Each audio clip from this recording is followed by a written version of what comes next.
guys, so today nandito kami sa may Kyoto Station. Sasakay kami ng bus kasi pupunta kami sa may Kiyomizu-dera Temple.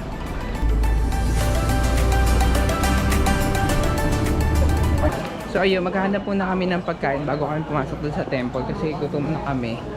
Noong oras na hindi pa kami nagla-lunch. So ito yung area.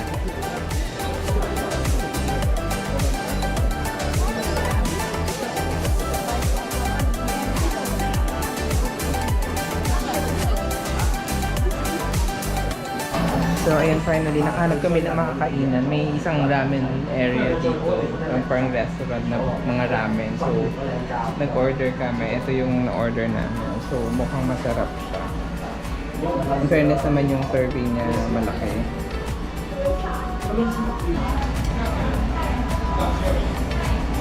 Ang sarap na sabaw.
So after naming magpunta sa may temple, nagbus kami papunta dito sa may ano market yan?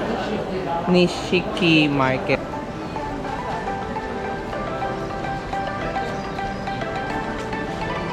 So may nakita kami parang thrift store dito. So i-check namin kung okay.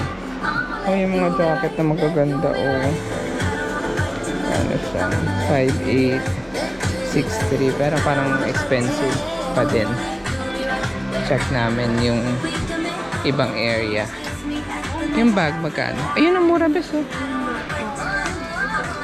May mga leather goods sila. So ayun guys, may itatry kaming food dito na parang masarap siya. So eto siya, ano yung pangalan niya? One red bean please. One red bean. Eat now? Yes. Okay. 280 yen please. Thank you. So yung in-order ko guys ay yung red bean. So ito yung tsura niya. So mukha siyang isda. Nakakoting isda siya. So mainit. So sinabi naman ng babae na be careful. So try lang namin. Try ko.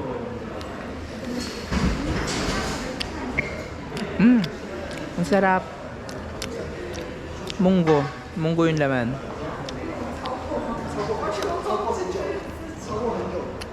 Ang sarap. Kasi parang hindi siya sobrang tamis. Tapos yung outside niya parang crispy. Pero may flavor din yung pinaka niya, yung parang pinaka coating niya. Sobrang sarap. Mainit pa. So, nandito kami ulit sa may Nishiki Market kasi few minutes walk lang siya from the hotel kung saan kami nagsistay. So, kasi last night, nung nagpunta kami, sarado na itong mga stores. So, binalikan namin para makita namin kung ano yung tsura niya kapag daytime. So, andito kami. Ito yung, ang daming tao ngayon.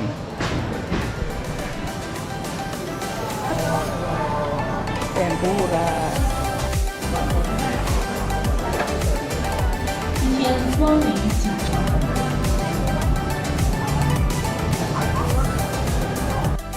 Meron dito Nomura Taylor House. So, makamahal doon kasi Nomura. Char. Pumasok kami dito sa may Daiso.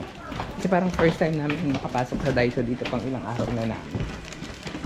So, check lang namin. So ayun, kumain ulit kami sa favorite namin kainan sa Yoshinoya. So ito naman yung in-order namin this time. And sobrang sarap nitong soup na to. Winner to. Tsaka itong, hindi ko alam kung anong tawag, pero beef to eh. Tapos ang dami ng rice. So happy kami sa rice. So ngayon papunta na kami sa Osaka. Nandito na kami sa train. Ito yung view namin. Okay guys, so nakarating na kami ng Osaka. Nag-exit kami sa may... After namin, pagdating namin sa may Osaka station, sumakay ulit kami ng train papuntang Namba naman. So ngayon, nandito na kami sa Namba. And kaka-exit lang namin ng train station. Ngayon hahanapin lang namin kung saan yung accommodation namin. So naglalakad kami dito sa may street ng Namba. Papuntang Dotonbori area. Okay, so along the way, napadaan na kami dito sa Dotonbori area. So ito na siya. Ito na yung sikat na landmark dito. So later iikot kami. Kailangan lang namin mag-check-in lang muna kami sa accommodation namin. Tapos babalik kami dito mamaya. Na-excite na ako. Okay, so ayun, naghahanap pa rin kami ng accommodation namin. So medyo struggle kami sa Google Maps dito. Kasi kahit nakaset sa English yung yung mga characters, minsan nagkakanchi. Tapos medyo hindi siya real yung sumusunod sa hindi ko alam kung yung wifi namin yung may problema or medyo delayed ng very light yung yung Google Maps. So medyo struggle. Pero I think nahanap na namin yung tamang street naman. Sa may Dotonbori pa rin na area to. Okay guys, so nandito na kami sa may accommodation namin, Asian House Hotel something. Ayan, so itutour ko kayo ng very quick. So ito yung room. Nasa 3rd floor kami.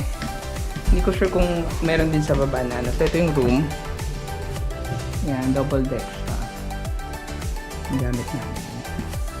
And then meron silang pa mesa dito, parang common area. May ref, may lutuan doon, medyo madilim lang. And yung toilet nila. Toilet. So ito yung pang babae, pang lalaki. Ayan, so yung typical na CR ng Japanese. So ito yung mga may pinipindot-pindot, yung pang bidet. And also okay siya, very clean at mabango. And ito naman yung sa shower, so pang babae, pang lalaki.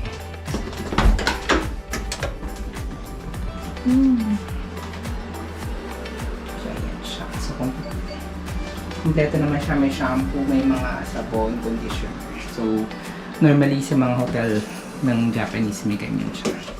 Ayan, so after namin magpahinga ng konti sa hotel, lumabas na kami. Actually past 12 na. And hindi pa kasi kami kumakain. So maghahanap lang kami ng makakainan.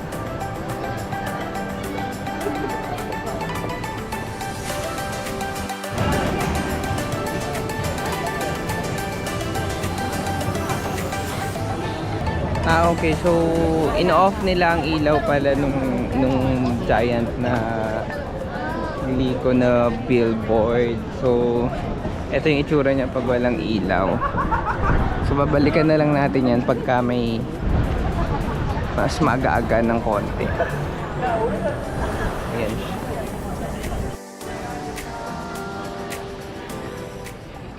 Good morning guys. So today dahil naka-work from home kami kasi kailangan namin mag-work. So nakitambay lang kami dito sa isang coffee shop.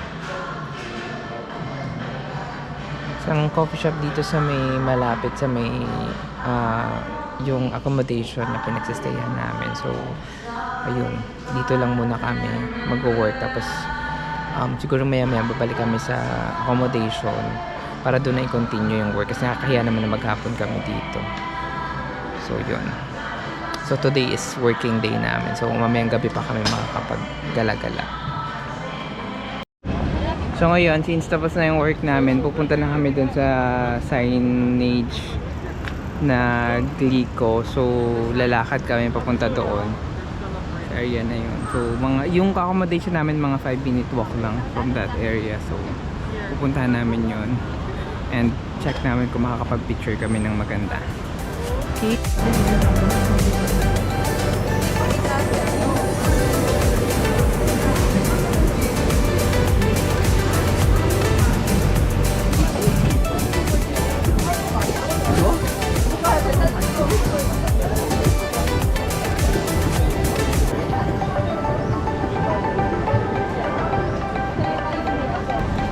So ito pinipilahan, Ichiran place.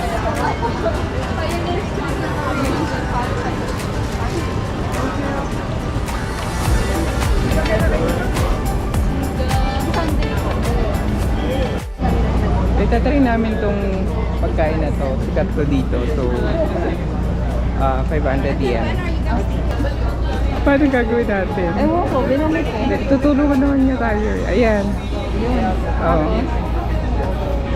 Tapos, Next. yan. Isa pa.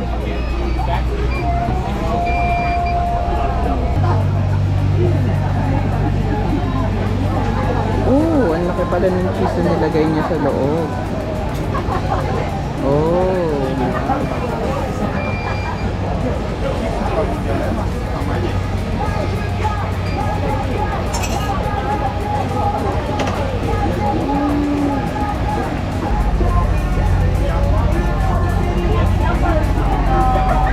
Ito. Yes, so kabili na kami. So, itatry namin kung masarap. Yan, so ngayon itatry ko na siyang tikman kung anong lasa.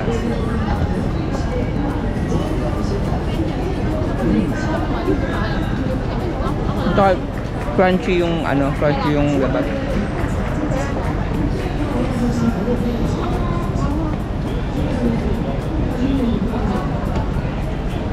Sarap.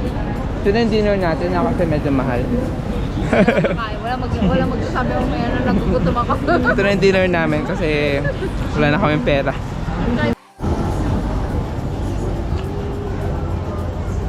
Parang goma. Ayaw maputol.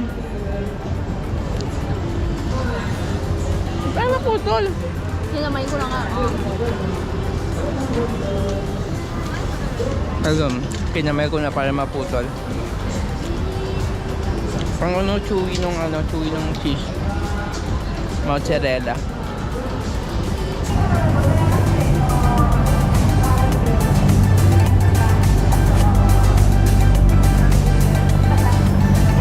Yun yung guys yung parang boat tour. So binabaybay nila yung na yan, yung area ng Dotonbori. Hindi ko lang alam kung hanggang saan yan. Parang siguro ang tagos niyan sa may bandang Pasig. Pasig na ang tagos nito. Iikot to banda dun sa may Marikina. Marikina, Pasig. Okay, so nandito na tayo sa famous na Glico billboard. So ayan siya. Maaga pa kaya wala pa siyang pailaw pero maganda na siya as it is.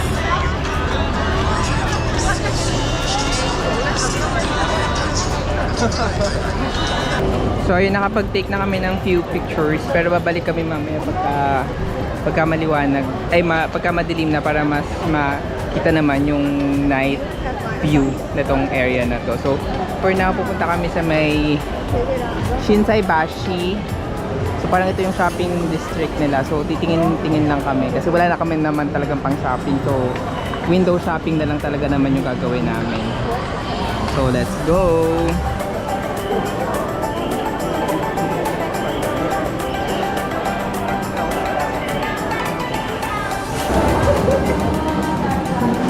Yung gayaman din nating friend titingin dito ng baka may mabili siya.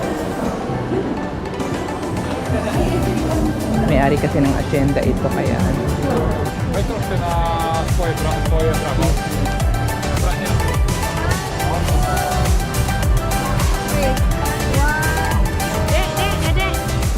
Okay, so nandito pa rin kami sa may Glico na billboard. So, it's 9 PM dito. Tapos biglang namatay na yung ilaw. So, mukhang hanggang 9 o'clock lang siya. So, parang ilang oras lang po siya palang may ilaw.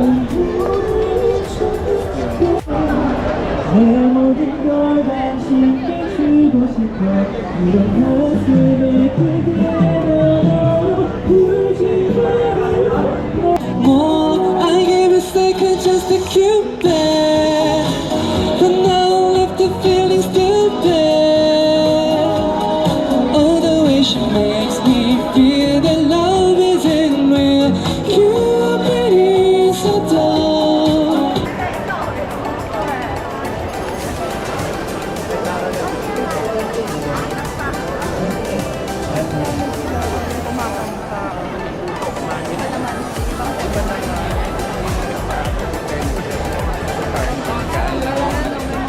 So, nandito kami sa may area ng mga kainan. Ito yung may malaking ano ng gyoza. So, I think kilala to dito kasi parang may pila siya. And, ayan, ayun pa. Tapos yung may malaking ano doon, octopus dito. Sa may kabilang side. Ayun, so, past 10 na, pero itong store na to, ang haba pa rin ng pila. So, hindi ko alam kung anong... takoyaki! Takoyaki guys pala. So, dapat matry natin yan next time. Katabi siya nitong may malaking ano.